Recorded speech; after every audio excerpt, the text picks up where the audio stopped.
하나님의 질투, 열심. 질투와 열심은 같은 단어. 히브리어 카나는 한 단어인데 한글에 질투와 열심으로 다르게 번역되었다.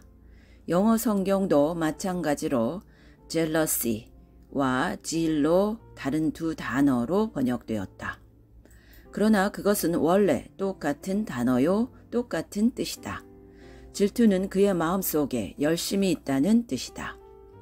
성경에 하나님의 질투가 나오지만 그것은 인간적인 질투로 이해해서는 안 된다. 그것은 하나님의 열심이다.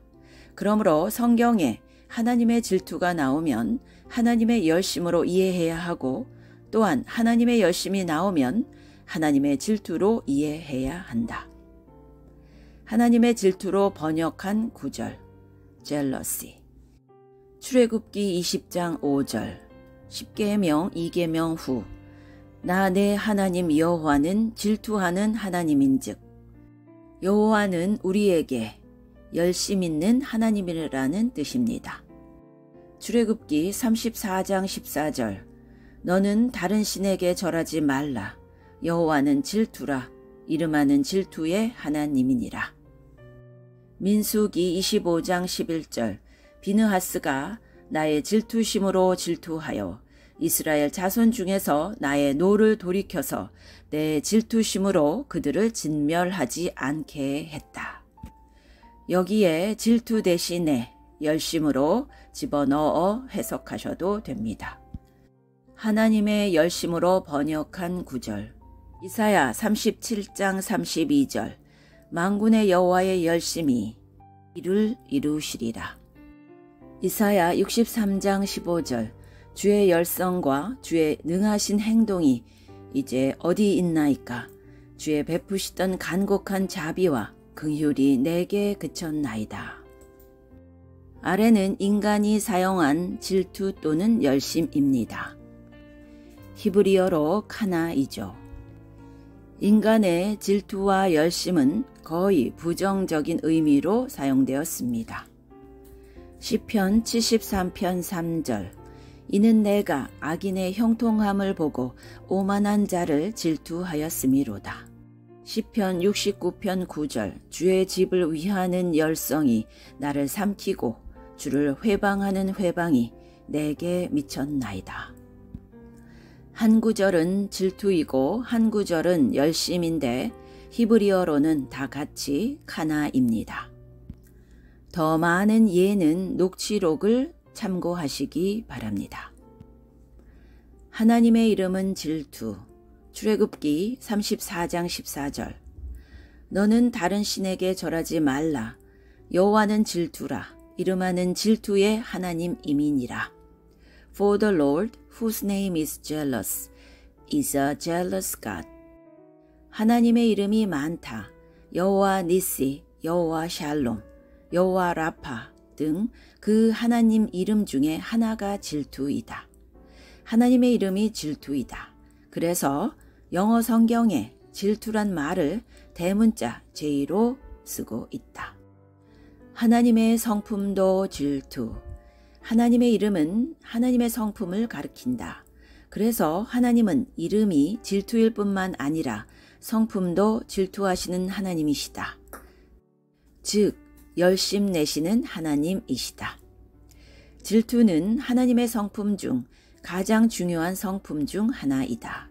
하나님은 은혜의 하나님, 사랑의 하나님, 용서의 하나님이시듯이 동시에 질투의 하나님이시다. 구약의 모든 율법을 가장 압축하여 10계명인데 그 10계명의 처음 2계명이 질투의 하나님을 나타내고 있다. 너는 나 외에는 다른 신들을 내게 두지 말라. 그것들에게 절하지 말며 그것들을 섬기지 말라. 나 네 하나님 여호와는 질투하는 하나님인즉. 질투는 그만큼 하나님의 우선적이면서 중요한 성품이란 뜻이다. 질투는 곧 열심이다. 그럼 하나님의 질투에서 그 질투란 말은 무슨 뜻인가? 성경이 말하는 하나님의 질투는 인간적인 질투와는 다르다. 인간적인 시기와 질투는 죄이다. 그런데 하나님은 죄의 그림자도 없는데 하나님이 질투하시는 분이란 말은 이것은 인간적인 시기와 질투와는 근본적으로 다르다. 그러면 하나님의 질투는 무엇인가?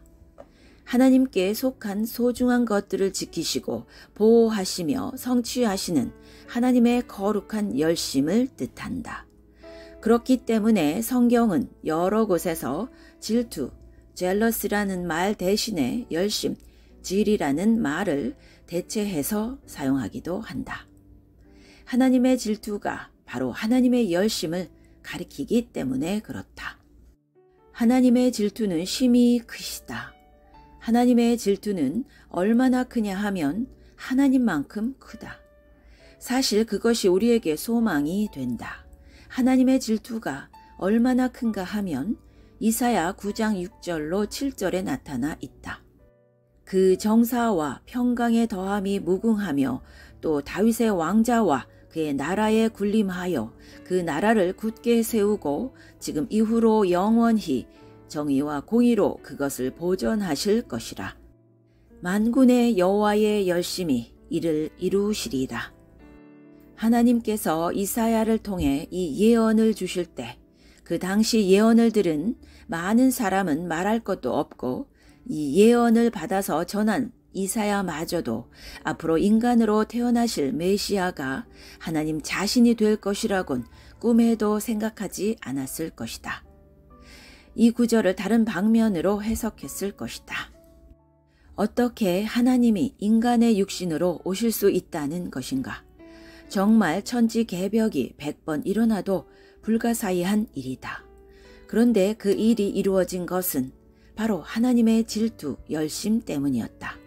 하나님께서 이스라엘 백성들을 애굽에서 건져내시기 위해서 엄청난 역사를, 능력을 행하셨는데 그 엄청난 능력들도 이 사건, 성육신에 비하면 세 발의 피다. 아무것도 아니다. 그 엄청난 일은 하나님의 열심, 질투 때문에 이루어진 일이었다. 그래서 우리는 하나님의 질투 때문에 징계를 받기도 하지만 동시에 하나님의 질투 때문에 구원받는다. 너무 감사하다. 저는 여기에 우리의 소망이 있다고 생각한다. 성경에 보면 하나님께서 교회를 세우시되 점없고 흠없는 거룩한 교회로 세우시기 위해 하나님의 아들 예수를 십자가에 내어주셨다고 성경에 나온다. 또한 점도 없고 흠도 없이 주님 앞에 나타나기를 힘쓰라고 권면한다. 그러한 하나님의 의도하신 교회로 회복되어지는 것, 그래서 주님이 오실 때 들림받을 주의 거룩한 신부로 회복되어지는 것은 우리 인간의 관점으로는 불가능하게 보이지만 오늘날의 우리 교회의 현실을 보면 이 교회가 하나님의 교회로 변모할 것이라는 것은 인간적 관점으로는 완벽하게 불가능하지만 하나님의 질투, 열심을 가지고 이루실 것이다. 또한 실제로 지금 그렇게 이루어지고 있다. 우리가 환경을 보면 굉장히 절망적이지만 우리가 항상 낙관적으로 미래를 봐야 하는 이유가 여기에 있다. 만군의 여호와의 열심이 그것을 이루실 것이기 때문이다. 회복과 부흥을 위해 중보 기도하는 성도는 종종 하나님의 질투의 심정을 가지고서야 중보 기도하게 된다. 그 마음이 들어야 중보 기도가 나오기 때문이다. 하나님의 질투는 중보 기도와 관련해서 가장 중요한 요소 중 하나이다. 성경에 나오는 하나님의 사람들, 다윗, 바울, 모세, 예수님은 말할 것도 없고 그분들 속에 하나님의 질투가 있었고 그들은 하나님의 질투를 갖고서 중보기도 했다. 그때 하나님께서 그들의 기도를 들으셨다. 그러므로 하나님의 질투는 중보기도뿐만 아니라 우리 신앙 전체를 위해서도 아주 중요한 하나님의 은혜이다.